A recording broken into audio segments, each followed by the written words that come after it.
Progress. Okay, everyone. In today's presentation, we are going to discuss about syntax and English syntax.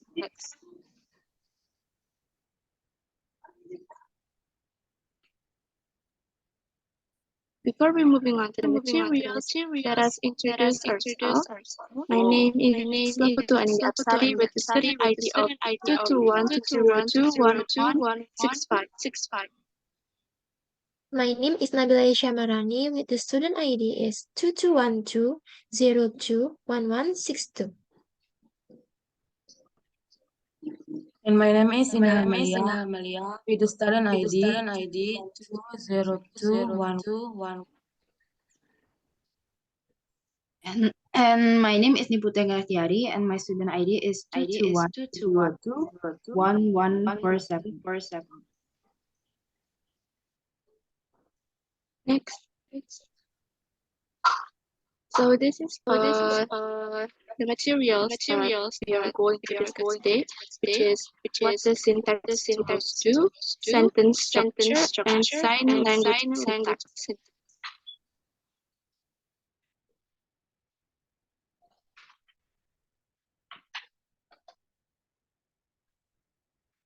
Okay, first we are going to discuss what is syntax. So, syntax is the part of grammar that represents a speaker's knowledge of sentence and their structure. So, why do we need to learn syntax? Now, a syntax skills help us to understand how sentence works. Based on their meanings, we have both order, structure, and function. It provides us support on increasingly understand complex text. Next.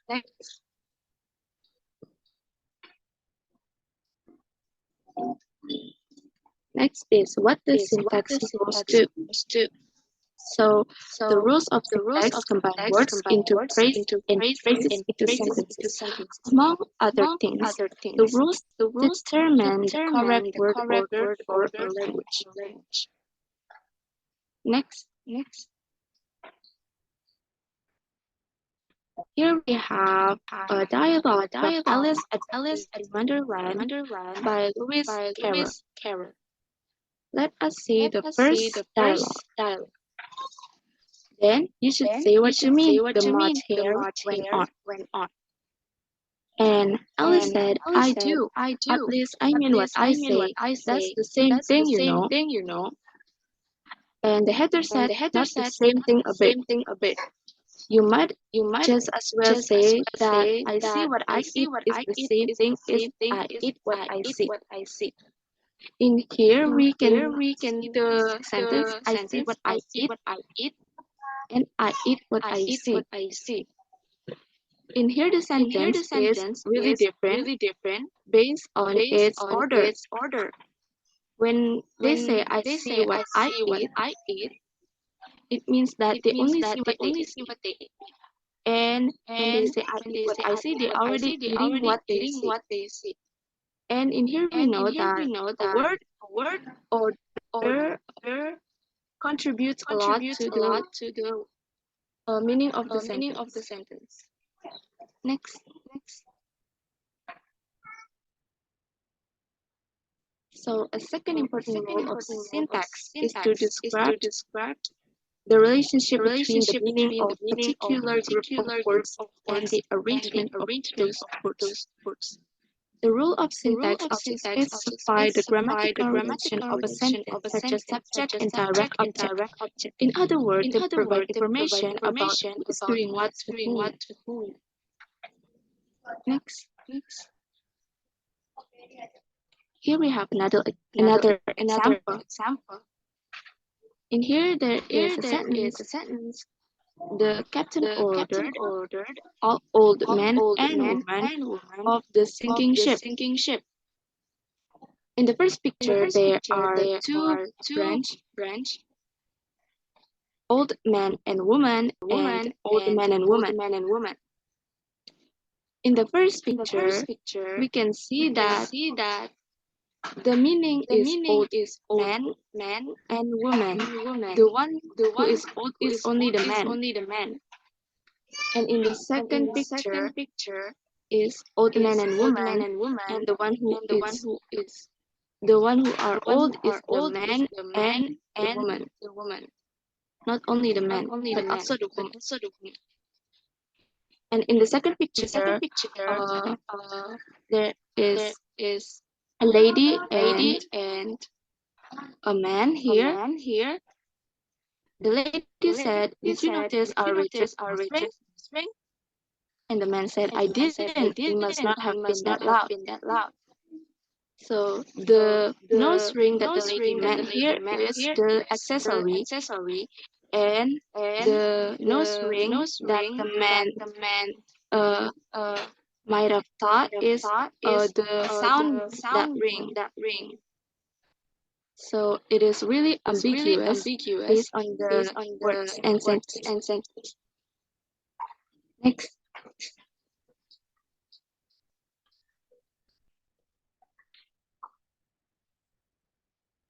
Here we have a video that about trees and ambiguity in syntax.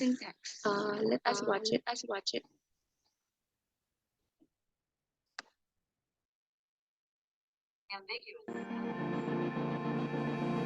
Welcome to Ace Linguistics. This channel is about all things linguistic.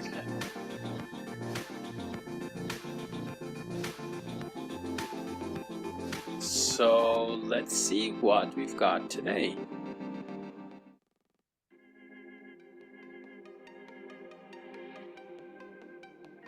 You know, in English, potentially we can have sentences that are ambiguous. Not because the words are ambiguous, but because of the potential ways in which the words could relate to each other within the sentence.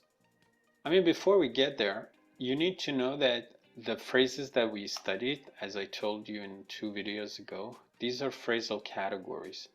Noun phrase, verb phrase, adjective phrase, even inflectional phrase, sentence, they are categories. They are phrasal categories, okay? But we have lexical categories, which are like noun, verb.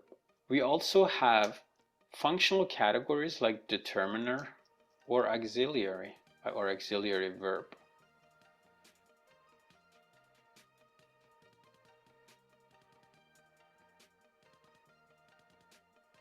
If I tell you the sentence, the boy ran up the river, basically because phrasal structure trees are based on phrasal structure rules, and what is the nature of rules is that they can be applied an infinite number of times.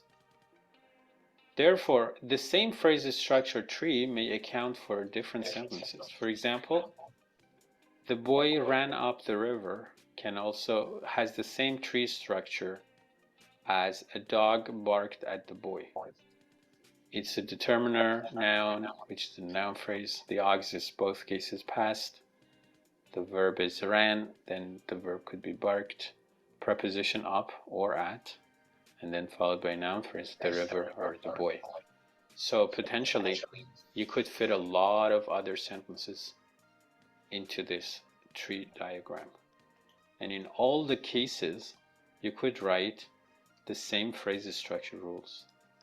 Sentence is noun phrase, aux, verb phrase. This is a generic rule. The noun phrase is determiner noun. Verb phrase V, prepositional phrase. Prepositional phrase, preposition followed by noun phrase. Again, we have a noun phrase at the end, which is determiner noun, but because we already wrote the rule here, we don't write it here again. Now, this was an introduction to structural ambiguity or syntactic ambiguity. Structural ambiguity means that one can attribute 2 different structures to the same sentence. Depending on how you interpret the meaning, for every meaning there will be a different tree diagram. I can give you an example that has a sentence that has at least 2 meanings. The burglar threatened the student with the knife. So, can you see the ambiguity here? What are the 2 possible meanings? Was it the burglar having the knife and then threatening the student with a knife? Or was it the student with a knife that was threatened by the burglar? I think meaning 1, everybody is more likely to understand the sentence as the burglar having the knife, which would be meaning 1. And tree 1 here is the tree diagram or phrase structure tree for a meaning 1. But meaning 2, in which the student had the knife, can be accounted for by tree 2 here. Do you see the difference? So in meaning 1, the knife, the prepositional phrase with the knife, falls directly under the verb phrase node. Here, it's not the burglar that has the knife. It is the act of threatening that is done using the knife. But of course, it is the burglar who does the threatening, but that's at a higher level. First, it is the act of threatening being done with the knife. It is then, through the threatening, is attributed to the burglar. So the knife is not directly related to the burglar. First, there is an intermediary level at which the knife goes with the verb, then the verb goes with the agent or the subject, and the subject is the noun phrase. But in meaning 2, with this knife becomes an integral part of the noun phrase. If you have such a noun phrase, you need to have all the words at one level. Look, NP is at the top, but then you have 3 branches that directly go into the determiner, the noun, and the phrase's prepositional phrase. Another ambiguous sentence. The girl saw the man with the telescope. How is that ambiguous? It is ambiguous, again, or was it the seeing that was done with the telescope, or was it the man that had the telescope? In the first sense, in which it was the seeing, the act of seeing that happened with the telescope is directly connected to the verb phrase node, because it is directly integrated and related to the verb see. The girl doesn't have the telescope directly according to this structure. First, the telescope goes with the verb see, which in this case is past tense saw. It is the act of seeing that happens with the telescope. Then it is the girl who does the act of seeing. But in the meaning, in sense 2, in the second meaning, the telescope becomes part of the noun phrase, which the man is also part of.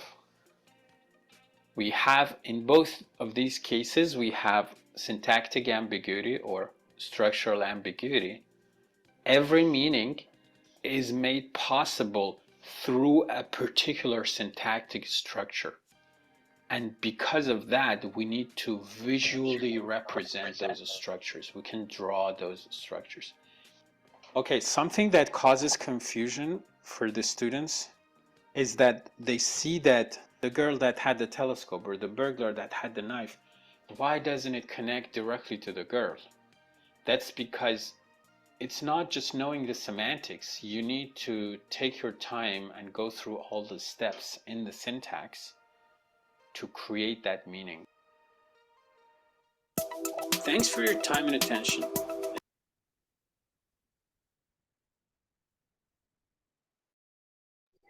Okay, in here we have another example, which is an antique desk suitable for a lady with thick legs and large drawers. Let's see. In here, if we first read the sentence, we would think that the desk is suitable for a lady with thick legs. The thick legs is reference to the lady. When actually the thick legs is reference to the large drawers. If we put the sentence like an antique desk suitable. An antique desk with thick legs and large drawers, suitable for a lady. Then the sentence will not become ambiguous. In here, we know that the third order contributes a lot to the sentence meaning. Next.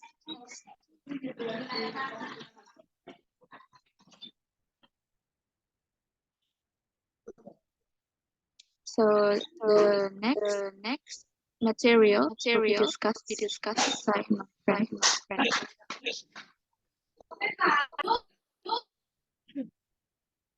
Okay, thank you. The next material is sentence structural.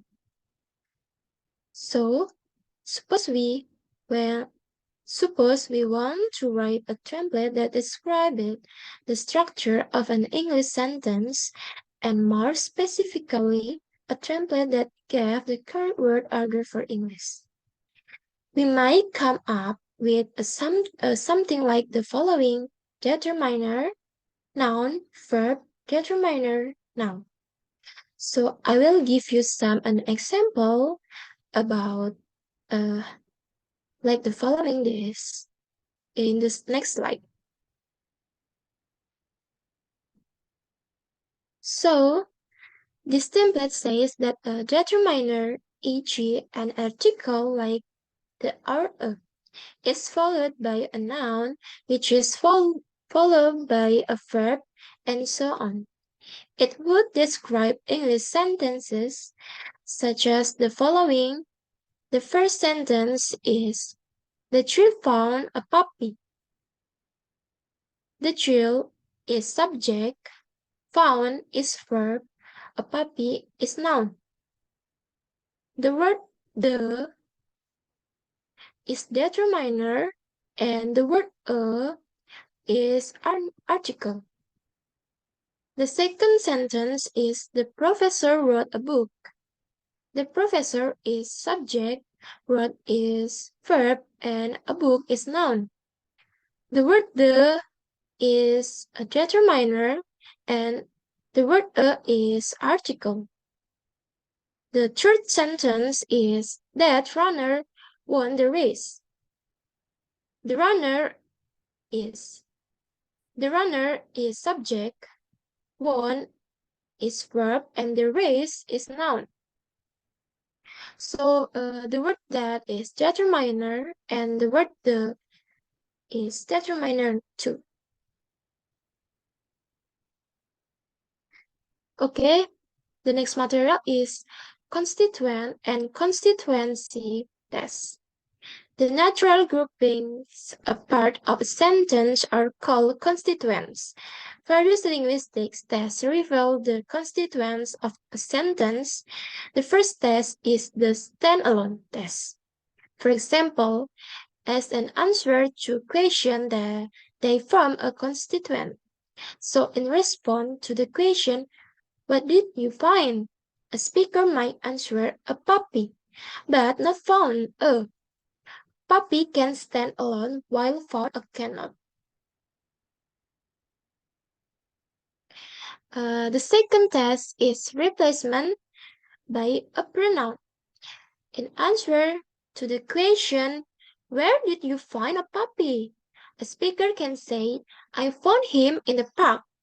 Words such as do can also take the place of the entire predicate found a puppy, as in, John found a puppy and Bill did too. If a group of words can be replaced by a pronoun or a word like do, it forms a constituent. A third test of constituency is the move as a unit test. If a group of words can be moved, they form a constituent. For example, if we compare the following sentences to the sentence, the tree found a puppy, we see that certain elements have moved. It was a puppy that the tree found. A puppy was found by the tree. So the next material will be explained by my friends.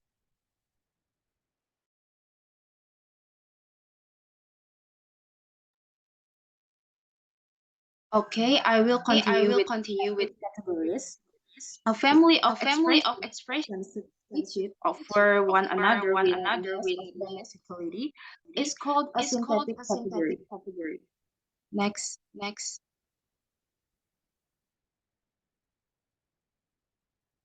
These are an example of the first one is a police of a puppy, and then your neighbor found a puppy, and then this yellow cat found a puppy. The child, a police officer, run, and so on belong to the synthetic category noun place, one of several synthetic categories in English and all languages. Noun phrases may function as subjects or as objects in sentences. A noun phrase often contains a determiner, which is like a, or, and the, and a noun, but it may also consist of a proper name, a pronoun, a noun without a determiner, or even a clause or a sentence. Next.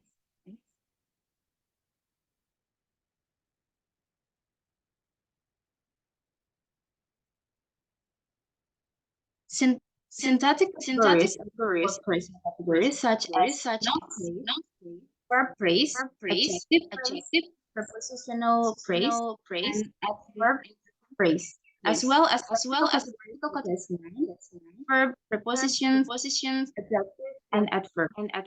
And these are example of synthetic categories. The first one is phrasal categories.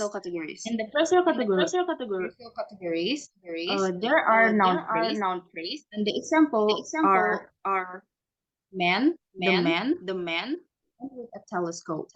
And then verb phrase, the examples are sees, always sees, rarely sees the man, often sees the man with a telescope. And then adjective phrase, the examples are happy, very happy about winning. And then the prepositional phrase, the examples are over, nearly over the hill. And then adverbial phrase, the examples are more brightly than the sun. And the second one is lexical categories. In lexical categories, there are noun. Examples of noun is boy, man, so happiness, kiss, pillow. And then verb, there are examples fine, run, sleep, throw, realize, try, want, and lose. And preposition, examples are up, down, across, into, from, by, with, and over. And the adjective examples are red, big, happy, candid, hopeless, fair, idiotic, lucky. And at verb, examples are again, always, brightly, often, never, very, and very. Next.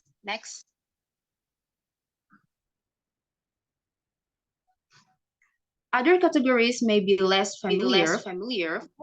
The category determinant includes the articles a and the, as well as the demonstratives such as this, that, these, and those, and quantifiers such as each and every. Another less familiar category is tense, which includes the modal auxiliaries may, might, can, could, must, shall, should, will, and would. Next.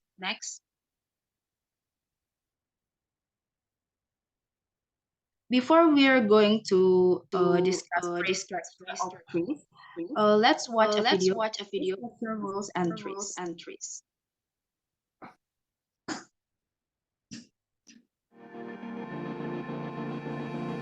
Welcome to Ace Linguistics. This channel is about all things linguistic.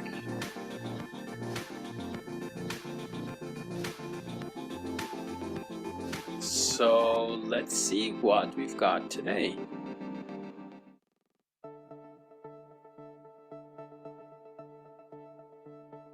So you remember last week we talked about phrases and phrase structures, like the sentence in English has a phrasal structure, and you can draw a tree diagram for a sentence in English.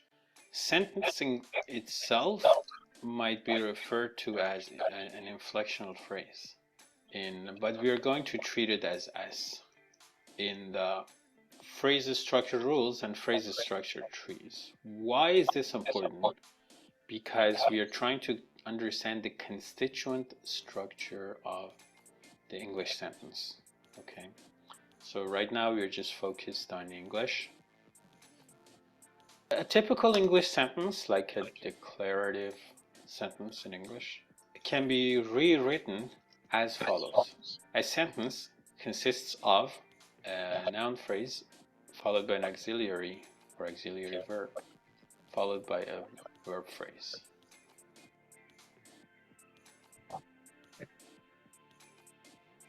I can give you a basic English sentence, show you the structure. For example, the English sentence, I will run. It is a sentence, you see S at top.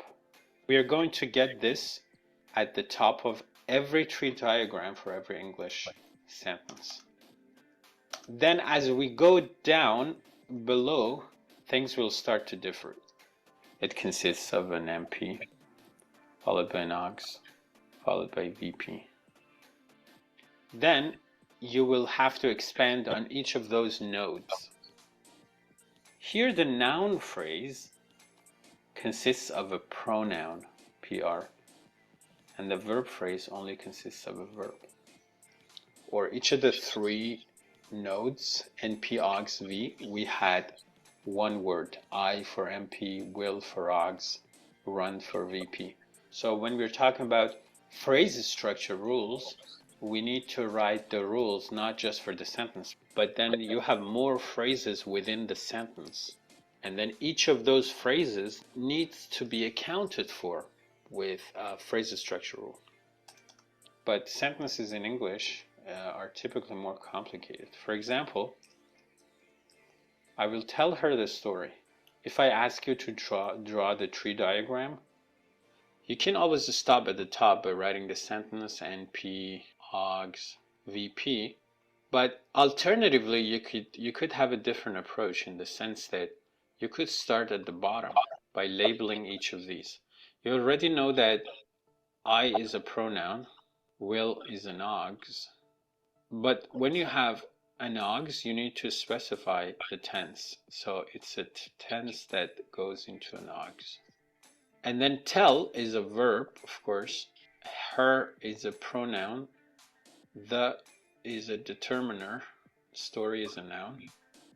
As you can see, this NP consists of a pronoun, and we already had established that that could be the case. The VP here, and then here we have a verb with two noun phrases. Pronoun goes into a noun phrase before it goes to the verb phrase. I did the tree there. We need to have phrase structure rules that account for all the phrase structure of the sentence. Of course, the first phrase structure rule accounts for the sentence, right? But we need more. What is the noun phrase here? The noun phrase here consists of a pronoun. The AUX is just, what about the VP? The VP consists of a V followed by an MP followed by an MP. What about the second MP? The second MP consists of a pronoun, but we already wrote the rule here, so we don't have to repeat the rule. But the second MP consists of a determiner followed by a noun. Again, as I told you earlier, we always have this node at the top, but we have different levels of complexity. Even if you're given a phrase, you're asked to draw the tree, you can do that. You see here, you only have a noun phrase, the rhythm. So what is the phrase structure tree or the tree diagram for the rhythm? This is it. If it's more complicated, it doesn't matter. You can still do the tree. For example, I can say the natural rhythm. If I give you the phrase the natural rhythm, it's not a sentence, it's a phrase, the natural rhythm. It's a noun phrase that consists of a determiner and an adjective phrase and a noun. The noun phrase consists of a determiner, adjective phrase, and a noun. The adjective phrase, you have to write the rule for that, consists of an adjective only. Every phrase is headed by something. A noun phrase is headed by a noun. A verb phrase is headed by a verb. An adjective phrase is headed by an adjective. Within the adjective phrase, you only have an adjective, but potentially you could have more. For example, you could have the very natural rhythm. In that case, the word very would be part of the adjective phrase very natural. So the head of that adjective phrase would be natural. The word very, which is a degree word or quantifier, qualifies the adjective. It gives you more information about the adjective, which is the head. It may be there, it may not be there. But even if there is only one adjective, that adjective is the head of the adjective phrase. And then the entire adjective phrase is part of a bigger phrase, which in this case is a noun phrase. The phrase structure rules would be the same, except for the fact that, you see, the noun phrase consists of a determined adjective phrase. Now the adjective phrase consists of a degree word and an adjective. Thanks for your time and attention, and see you again soon.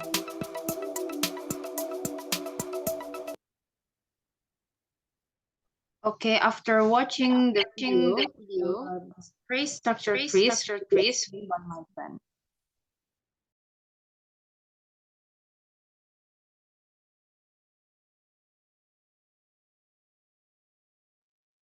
Okay, I will continue the material. The material is phrase structure tree. A tree diagram with synthetic category information is called a tree. PS3 for short. Or a constituent structure tree. The PS3 is formal device that reflect the speaker's expressions about several groupings of words in a sentence. It shows that a sentence is not simply a linear string of words, but has a hierarchical structure with phrases, next in phrases. Next. Okay, PS3 represents three aspects of speaker's synthetic. First is the linear order of the words in a sentence. The second is identification of the synthetic categorized group of words. The third is the hierarchical organization of the synthetic categorized determined by the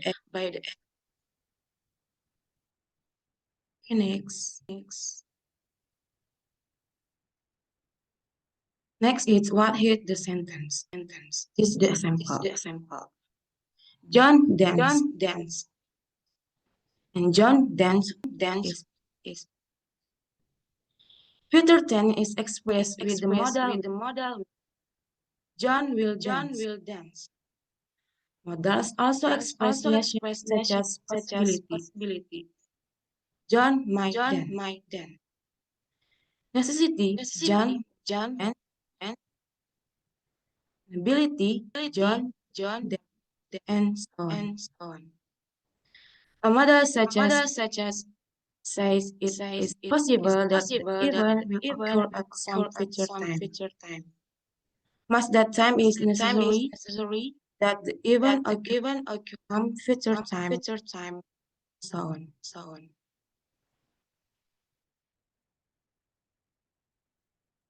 Next is sign language syntax.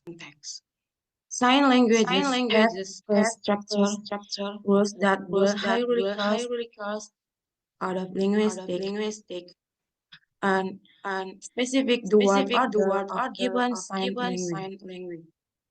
ASL is an SVO language.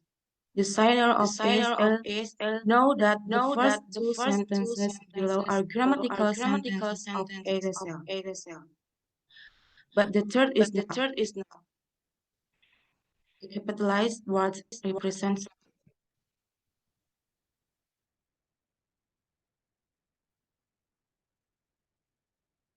Okay, next is the conclusion. Speakers of language recognize the grammatical sentences of their language and know how the words in a sentence must be ordered and grouped to convey a certain meaning. All speakers are capable of producing and understanding an unlimited number of new sentences that have never before been spoken or heard. They also recognize ambiguities, know when the different sentences mean the same thing, and correctly interpret the grammatical relation in a sentence, such as object and direct object. This kind of knowledge comes from their knowledge of the rules of syntax. Sentences have structure that can be represented by phrase structure tree containing a syntactic categories. Phrase structure tree reflect the speaker's mental representations of sentences. An ambiguous sentence might have more than one phrase structure tree.